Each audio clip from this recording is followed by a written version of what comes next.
Assalamu alaikum. So I hope you all are doing well and your exam preparation are on a good pace, right? मतलब आप अपने exams को काफ़ी ज़्यादा enjoy कर रहे होंगे. सो कल के पेपर से रिलेटेड आज मैं एक बेहतरीन मास्टर क्लास वीडियो लेकर आया हूँ फ्लूइड मैकेनिक्स की, जिसके अंदर मैं आज न्यूमेरिकल सॉल्व करवाऊँगा related to pressure and momentum force, right. 5 numericals हैं इंशाल्लाह, और इसी में से अगर इस टॉपिक से कोई न्यूमेरिकल आता है तो इन्हीं 5 में से कोई ना कोई आएगा. सो वीडियो को एंड तक ज़रूर देखिएगा. Now let's start with our first question. बिस्मिल्लाहिर्रहमानिर्रहीम. A pipe bends through an angle of 90 degree in the vertical plane. At the inlet, it has a cross-sectional area of 0.003 meter square and a gauge pressure of 500 kilopascal. Inlet की condition ये बता दी भाई, pressure बता दिया और area बता दिया. अब एग्जिट पे क्या हो रहा है भाई, एग्जिट पे उसने हमें एरिया बता दिया 0.001 and a gauge pressure of 200 kilopascal. और अब हमसे बोलता है कि भाई कैलकुलेट करो वर्टिकल और horizontal forces due to pressure on. Pressure की वजह से जो हॉरिजॉन्टल और वर्टिकल फोर्सेस आ रही हैं, सो हमें उनको कैलकुलेट करना है. सो भाई सबसे पहले तो जो सवाल होता है उसको आपने न्यूमेरिकल की करने की अप्रोच ये होती है कि आपने जो है वो एक रफली स्ट्रक्चर पहले इमेजिन करना है और फिर उसको रफली स्ट्रक्चर एक ड्रॉ कर लेना है. लेट सपोज मुझे बोला कि भाई पाइप 90 डिग्री पे बेंड है, तो इसका मतलब पाइप का इनलेट तो हॉरिजॉन्टल ही होगा. Let suppose this is my pipe और यहाँ से ये 90 डिग्री का एंगल बना लेगा, ठीक है. और इस तरह का पाइप होगा मेरे पास, इस तरह का, ठीक है. ये मेरा पाइप आ गया, इसको मैं ज़रा ऊपर से ओपन कर देता हूँ. सो ये पूरा मिट गया, ठीक है. तो इस तरह का मेरे पास पाइप आ गया, ठीक है. 90 डिग्री पे बेंड हो रहा है. अब यहाँ पे अगर आप देखें तो ये 90 डिग्री पे यहाँ से बेंड हो गया, ठीक है. This is my inlet, this is my outlet. अब इनलेट पे क्या कंडीशन दी हुई है, उसने एरिया बताया हुआ है, जो कि हमारे पास क्या है, डाटा अगर मैं बनाऊँ यहाँ पर. सो A1 जो है हमारे पास वो है 0.003 मीटर स्क्वायर, और प्रेशर जो हमें इनलेट पे दिया हुआ है वो दिया हुआ है 500 kilo pascal, right. A2 at the exit के ऊपर अगर हम देखें तो एग्जिट के ऊपर हमें A2 दिया हुआ है 0.001 और P2 हमें दिया हुआ है 200 kilo pascals. So these are the two conditions. अब यहाँ पे हमें बता दें कि भाई पाइप बैंड 90 डिग्री ऊपर, तो इसी के अंदर आधा जवाब है. वर्टिकल प्लेन के अंदर बैंड है. अगर हॉरिजॉन्टल बोलता तो हम वर्टिकल से स्टार्ट करते और हॉरिजॉन्टल में उसको बैंड करवाते, लेकिन वर्टिकल प्लेन में इसलिए ऊपर की तरफ बैंड है. अब एक चीज़ यहाँ पे देख लें, जो वर्टिकल और हॉरिजॉन्टल फोर्सेस निकालनी है. अब लेट सपोज जो मेरे पास इनलेट है, this is my inlet. Eight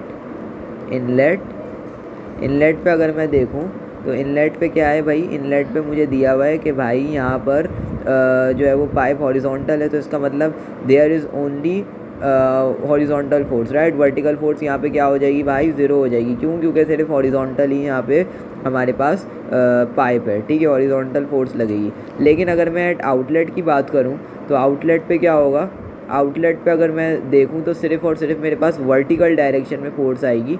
horizontal यहाँ पे कोई फोर्स नहीं है. इसका मतलब यहाँ पे वर्टिकल फोर्स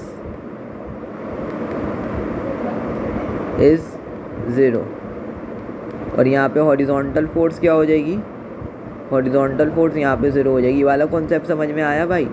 तो बड़ा बेहतरीन कॉन्सेप्ट है और बहुत इंपॉर्टेंट भी है भाई. जब पाइप 90 डिग्री पे बैंड होगा तो जाहिर सी बात है हॉरिजॉन्टल तो इनलेट पे हो जाएगी और वर्टिकल जो होगी वो आउटलेट पे हो जाएगी. तो सिर्फ जो हॉरिजॉन्टल होगी यहाँ पर वर्टिकल फोर्स ज़ीरो हो जाएगी, और जहाँ पे आउटलेट है, आउटलेट यानी वर्टिकल डायरेक्शन में है, तो यहाँ पे हॉरिजॉन्टल फोर्स ज़ीरो हो जाएगी. सो आई होप कि आप लोग को ये समझ आया होगा. तो इनलेट के ऊपर जो हमारे पास हॉरिजॉन्टल फोर्स आएगी उसका फार्मूला जो होता है प्रेशर फोर्स का फार्मूला, वो होता है F equal to P1 into A1, ठीक है. तो F X equal to 500 into exponent 3 pascals multiply by 0.003 metre square, जो कि हमारे पास आ जाएगी 1500 newton. So that is my force in horizontal direction, right. अब बारी आती है फॉर वर्टिकल, ठीक है. This is my for horizontal force, और अब वर्टिकल फोर्स के लिए हम क्या करेंगे, for vertical force. For vertical force what we are doing here, Fy equal to क्या है भाई, आउटलेट की कंडीशन देख लो जल्दी से। आउटलेट पे एरिया 2 हमें दिया हुआ है 0.001 और P2 हमें दिया हुआ है 200 किलो पास्कल। तो मैं क्या करूँगा, जल्दी से यहाँ पे पुट करवा दूंगा 200 into exponent 3 pascals multiply by 0.001, right, 001। So what it comes out to be, it comes out to be 200 newtons, right, 200 newtons. So that is my vertical force, that is my vertical force, it is my horizontal force, it is my vertical force. So I hope कि आपको ये concept समझ आया होगा। So that's all for this question. I hope कि ये question आपको clear हो गया होगा। Now moving towards the question number 2. Question number 2 में क्या बोलते हैं भैया, pipe bends through an angle of 45 degree in a vertical plane, ठीक है। At the inlet it has a cross sectional area of 0.002 metre square and a gauge pressure of 800 kilo pascal, ठीक है। Inlet की condition बता दी और इस दफ़ा pipe band हुआ है 45 डिग्री है। पिछली दफ़ा पाइप जो हुआ था वो 90 डिग्री बैंड हुआ था, अब 45 पे हुआ है, ठीक है। At exit it has an area of 0.0008 metre square and a gauge pressure of 300 kilo pascal, right. मतलब हमें 300 किलो पास्कल का प्रेशर दे दिया और 0.0008 का हमें एग्जिट एरिया दे दिया। अब क्या करोगे भाई, calculate the vertical and horizontal force. Same question है, बस 45 90 की जगह 45 हो जाएगा। तो अब मैं क्या करूँगा, मुझे पता है कि भाई इनलेट के ऊपर मेरे पास जो है वो पाइप हॉरिजॉन्टल कंडीशन में ही है, तो यहाँ पर जो है वो सिर्फ और सिर्फ हॉरिजॉन्टल फोर्स आएगी, ठीक है। फिर मैंने 45 डिग्री पे इसको इंक्लाइन कर दिया, राइट। मतलब यहाँ पे मुझे पता है कि भाई 45 डिग्री के ऊपर पाइप जो है वो बेंड हुआ है। सो आउटलेट के ऊपर क्या होगा कि 45 डिग्री के ऊपर हमारे पास दो फोर्सेस के कंपोनेंट बनेंगे, एक एक्स डायरेक्शन में होगा और एक वाई डायरेक्शन में होगा। लेकिन अगर हम इनलेट की बात करें तो there is only horizontal force, right, there is no vertical force. और जब भी याद रखेंगे इनलेट की पाइप का जो इनलेट होगा ना उसमें हमेशा हॉरिजॉन्टल फोर्स ही होगी। या आप मोमेंटम फोर्स का सवाल कर रहे हो या किसी भी टाइप का सवाल कर रहे हो, इनलेट के ऊपर हमेशा हॉरिजॉन्टल फोर्स एग्जिस्ट करती है, सिर्फ और सिर्फ पाइप की बात कर रहा हूँ मैं, ठीक है। तो इनलेट के ऊपर सिर्फ हॉरिजॉन्टल फोर्स एग्जिस्ट करती है, वर्टिकल हमेशा 0 होगी। तो मैंने इनलेट वाली कंडीशन उठाई 0.002 इंटू 800 किलो पास्कल्स मैंने मल्टीप्लाई करवाया, तो मेरे पास हॉरिजॉन्टल फोर्स आ गई जो कि आई है 1600 न्यूटन। अच्छा, अब आउटलेट के ऊपर हमें पता है कि भाई देयर आर बोथ कॉम्पोनेंट्स, ठीक है, हॉरिजॉन्टल भी होगा और वर्टिकल भी होगा। सो मैंने क्या किया, f(x2) उठाया और मैंने a2 और p2 को मल्टीप्लाई करवाया और into cos 45 for x direction, right. Horizontal के लिए मैंने cos 45 लिया, ठीक है। उसके बाद जो है वो वर्टिकल के लिए मैं sin 45 ले लूँगा, ठीक है। तो मेरे पास जो है वो वैल्यूज़ आ गई 169.7, ठीक है, और इसकी भी 169.7 आएगी। अब ये सेम क्यों आ रही है, क्योंकि cos 45 और sin 45 जो होते हैं वो एक ही वैल्यू देते हैं, राइट। मतलब यहाँ पे मैंने जो है वो गलती से cos लिखा हुआ है, यहाँ पे sin ही आना है, ठीक है। सो sin 45 और cos 45 जो है इक्वल वैल्यू देते हैं, डेट्स वाई हमारा हॉरिजॉन्टल और वर्टिकल जो कंपोनेंट है वो सेम आया है। लेकिन यहाँ पे बात खत्म नहीं होती भाई, टोटल हॉरिजॉन्टल फोर्स निकालनी होती है। तो टोटल हॉरिजॉन्टल के लिए क्या करूँगा, मैं इनिशियल में से फाइनल को माइनस करवा दूंगा। भाई इनिशियल की आती 1600 जो हम ऊपर निकाल चुके हैं, this one is my initial. तो मैंने क्या किया, 1600 में से 169.7 को माइनस करवा दिया, तो मेरे पास f(x) आ गया 1430 न्यूटन। ये रिजल्टेंट हॉरिजॉन्टल फोर्स है, राइट। क्योंकि इनलेट के अंदर अगर आप देखें तो जो हमारे पास इनलेट के ऊपर जो हॉरिजॉन्टल फोर्स होगी उसकी डायरेक्शन ये है, लेकिन जो आउटलेट के ऊपर हमारी हॉरिजॉन्टल फोर्स की डायरेक्शन होगी वो इस तरह होगी, राइट। तो इसलिए दोनों एक दूसरे की अपोजिट डायरेक्शन है, इसलिए माइनस किया। अगर दोनों एक ही डायरेक्शन होती तो प्लस करते, ठीक है। अब फॉर वर्टिकल फोर्स हमें पता है कि भाई यहाँ पर तो Fy1 जो है Fy1 वो तो 0 है। क्यों 0 है, क्योंकि मैंने आपको पहले ही बता दिया भाई कि इनलेट के ऊपर सिर्फ हॉरिजॉन्टल फोर्स एग्जिस्ट करती है। सो डेट्स वाई जो Fy होगा वो Fy2 के इक्वल आ जाएगा और Fy2 की value 169.7 Newton. So I hope कि आप लोग को ये क्वेश्चन भी समझ आया होगा। That's all for this question. So that's all for this question number 2. Now we are moving towards the question number 3. Question number 3 में क्या बोल रहा है भाई, calculate the momentum force acting on a bend of 130 degree that carries 2 kg per second of water at 16 metre per second velocity. ठीक है, अब पहले हमने जो दो को सवाल करे उसमें प्रेशर फोर्स की बात हो रही थी, लेकिन अब इस सवाल के अंदर उसने सिनेरियोज चेंज कर दिए और अब मोमेंटम फोर्स की बात हो रही है, राइट। अब मोमेंटम फोर्स के लिए हमें वर्टिकल और हॉरिजॉन्टल कंपोनेंट्स निकालने हैं। पिछले क्वेश्चंस में हमने प्रेशर के लिए वर्टिकल और हॉरिजॉन्टल कंपोनेंट निकाले थे प्रेशर फोर्स के, ठीक है।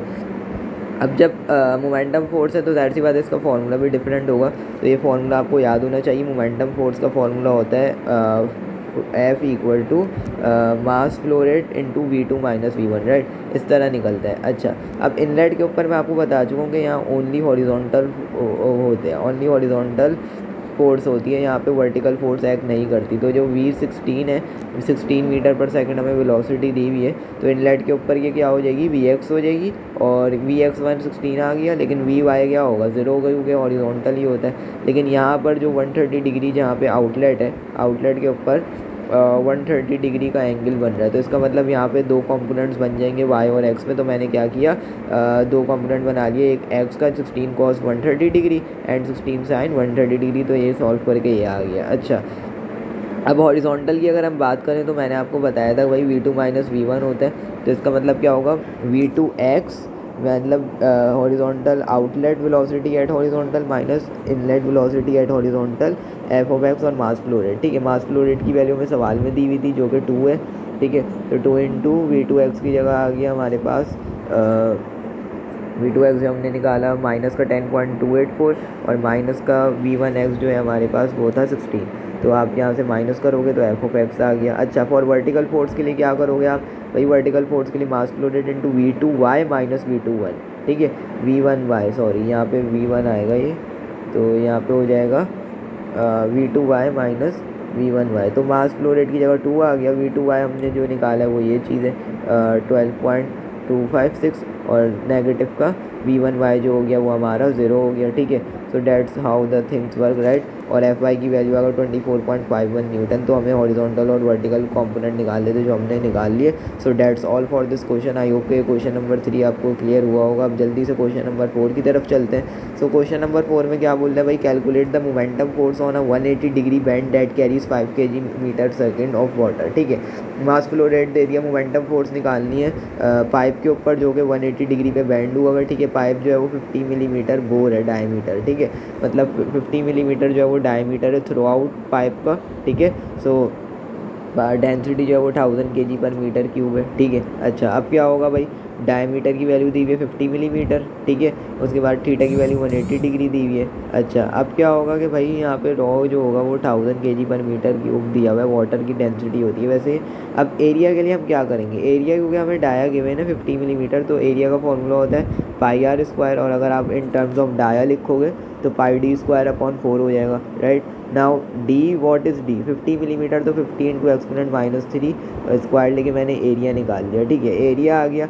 अब आपको पता है कि जो मास फ्लो रेट होता है, मास फ्लो रेट का फॉर्मूला होता है भाई रॉ इंटू फ्लो। ठीक है, रॉ इंटू फ्लो जो है हमारे पास यहाँ पे रॉ इंटू फ्लो रेट, तो यहाँ पे मैंने जो है वो रॉ की 1000 गिवन थी, मास फ्लो रेट 5 था, तो फ्लो रेट की वैल्यू हमने निकाल ली जो कि आ गई 0.005 मीटर क्यूब पर सेकंड। अब जो फ्लो रेट होता है वो एरिया इंटू वेलोसिटी के बराबर होता है according to continuity equation, right. तो मैंने क्या किया यहाँ पे V equal to Q over A करवा दिया। क्यू की वैल्यू 0.005 थी, ए की वैल्यू जो है वो हमारे पास 0.001963 आ गई। तो यहाँ से V की वैल्यू आ गई 2.55 मीटर पर सेकंड। अब यहाँ पे आपको पता है कि फोर्स मोमेंटम फोर्स का मैं फॉर्मूला बता दूँगा जो कि होता है मास flow rate into V2 minus V1। अब यहाँ पे मैंने माइनस V2 को जो है वो मैंने माइनस V लिया, क्यों, क्योंकि we have angle of 180 degree. 180 degree का जब भी एंगल होगा तो V2 जो होगा वो माइनस V के, क्योंकि डायरेक्शन रिवर्स्ड हो गई ना। ठीक है, तो इसलिए माइनस V के बराबर है, minus V into minus V जो है माइनस का 2V आ गया। ठीक है, और मैग्नीट्यूड के लिए हम नेगेटिव साइन को निगलेक्ट कर देते हैं, तो मैग्नीट्यूड के लिए मेरे पास 2 मास फ्लो रेट इंटू V, और मास फ्लो रेट की वैल्यू सवाल में 25, V की वैल्यू हमने यहाँ से निकाली by using the continuity equation. ठीक है, 2.55 आ गई, तो उसको मैंने जब मल्टीप्लाई करवाया तो हमारे पास फोर्स की वैल्यू आ गई 25.46। So that's all for this question. हमें केवल यही मोमेंटम फोर्स निकालनी थी जो हमने निकाल ली। Now moving towards the question number 5 which is very important and last question, और थोड़ा सा लेंदी भी है, तो इसको ज़रा अच्छे से समझिएगा। क्या बोल रहे हैं भाई, हॉरिजॉन्टल पाइप है, ठीक है। हॉरिजॉन्टल पाइप बैंड है, reduce 300 millimetre bore diameter at inlet to 150 millimetre diameter. भाई डाया को रिड्यूस कर रहा है आउटलेट के ऊपर, ठीक है। एक जो है वो हमारे पास पाइप है, जो पाइप बैंड जो है वो आउटलेट के ऊपर उसका 300 यहाँ पर हमें दिया हुआ है मिलीमीटर, और आउटलेट के ऊपर हमें दिया हुआ है 150 मिलीमीटर, राइट। अब उसके बाद हमें बोला है bend swept through 50 degree from its initial. अब बैंड को हमने स्वैप करवाया 50 डिग्री के ऊपर, तो फ्लो रेट की वैल्यू दी हुई है 0.05 मीटर क्यूब पर सेकंड, डेंसिटी की वैल्यू दी हुई है 1000, ठीक है। कैलकुलेट क्या करना है, फोर्स ऑन दी बैंड, और डिजॉल्व भी करवाना है, मतलब perpendicular direction related to the initial direction, मतलब उनके कंपोनेंट्स में रिजॉल्व भी करवाना है। सो सबसे पहले मैं डाटा बनाता हूँ, वही यही अप्रोच होती है न्यूमेरिकल करने की। सो D1 की वैल्यू थी 300 एक्सपोनेंट -3, ठीक है। उसके बाद है यहाँ पे D2 की वैल्यू 150 एक्सपोनेंट -3, और थीटा की वैल्यू आ गई 50 डिग्रीज। तो Q जो था, Q क्या है हमारे पास, फ्लो रेट की वैल्यू 0.05 मीटर क्यूब पर सेकंड, और जो डेंसिटी थी वो 1000 आ गई। अब एरिया जो था, एरिया जो है हमारे पास πd²/4 होता है। तो मैंने क्या किया, यहाँ पे A1 जो था हमारे पास, क्योंकि D1 300 है, तो A1 की वैल्यू मैंने निकाल ली 0.0707 मीटर स्क्वायर, ठीक है। अच्छा, अब V1 के लिए क्या करूँगा, कंटिन्यूटी वाली इक्वेशन लगा के Q/A1, Q की वैल्यू हमें सवाल में गिवन है, और A1 जो है वो हमने अभी अभी यहाँ से निकाल लिया, ठीक है। सो Q/A1 करके मेरे पास V1 आ गया, जो कि मेरे पास आ गया भाई 0.070 मीटर पर सेकंड, ठीक है, 0.707 मीटर पर सेकंड। अब एरिया टू क्यों निकाल लें, क्योंकि डायमीटर हमें रिड्यूस करवा दिया 150 मिलीमीटर पे, तो मैंने A2 निकाल लिया 150 मिलीमीटर की वैल्यू रख के, जो कि मेरे पास आ गया 0.1767 मीटर स्क्वायर। अब आउटलेट वेलोसिटी यानी V2 के लिए क्या करूँगा, मैं Q को डिवाइड करवा दूंगा एरिया 2 से, A2 से डिवाइड करवाऊंगा, ठीक है। Q की वैल्यू तो हमें सेम 0.05 गिवन है, एरिया 2 अभी हमने निकाला, वो मैं यहाँ पे पुट करवा दिया, ठीक है। यहाँ पे मैंने पुट करवा दिया, तो मेरे पास वेलोसिटी आ गई भाई 2.83 मीटर पर सेकंड आ गई, ठीक है। अब हमें क्या करना था भाई, कंपोनेंट में भी वेलोसिटी को उसके आउटलेट पे निकालना था। अब मैंने आपको बताया कि भाई कंपोनेंट हमेशा आउटलेट पे बनते हैं, ठीक है। Component always at component of velocity हो गया, कुछ भी हो गया, always at outlet, right. Inlet के ऊपर we have only horizontal forces होती हैं, ठीक है।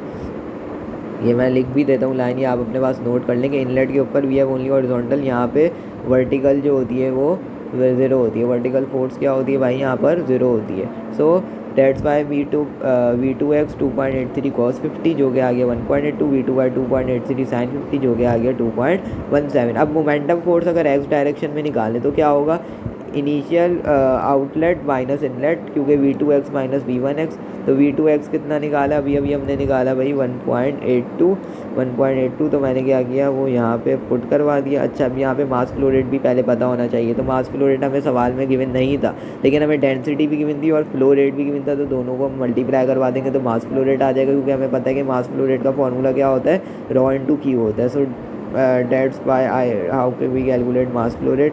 उसके बाद मास फ्लो रेट की वैल्यू आ गई 50 इंटू V2x क्या था जो अभी हमने सवाल में निकाला, तो वो मैंने उठा के यहाँ पे रखवा दिया, ठीक है। यहाँ पे देखिए मैंने ये रखवा दिया 1.82, और V1x जो था हमारे पास वो 0.707 था, जो कि हमने यहाँ पे कैलकुलेट किया था। ये दिस इज़ माई V1, ठीक है। तो यहाँ पे हमने जो कैलकुलेट किया था वो मैंने यहाँ पुट करवा दिया। सो मेरे पास f(x) की वैल्यू आ गई 55.46 न्यूटन। अब अगर y डायरेक्शन की बात करें तो V1y तो 0 होगा, क्योंकि मैंने आपको बताया इनलेट के ऊपर जो है हमारे पास वर्टिकल फोर्सेस 0 होती हैं, तो डेट्स बाय V1y = 0। लेकिन V2y हमने जो निकाला था 2.17 मीटर पर सेकंड, जो रिजॉल्व करके निकाला है, तो मास फ्लो रेट 50 निकाला था, दोनों को मल्टीप्लाई करवाया, सो Fy भी आ गया और Fx भी आ गया। So that's all for this question. I hope कि आपको ये समझ आया होगा। क्वेश्चन नंबर 5 और 5 के 5 क्वेश्चन आपको प्रोडक्टिव लगे होंगे, इनमें से आप इंशाल्लाह कोई ना कोई पेपर में ज़रूर आएगा। सो इनकी सबकी आपने प्रैक्टिस ज़रूर करनी है। So thanks for watching and that's all for this video, और इंशाल्लाह मिलते हैं फिर किसी नई वीडियो में। जब तक के लिए अल्लाह हाफ़िज़।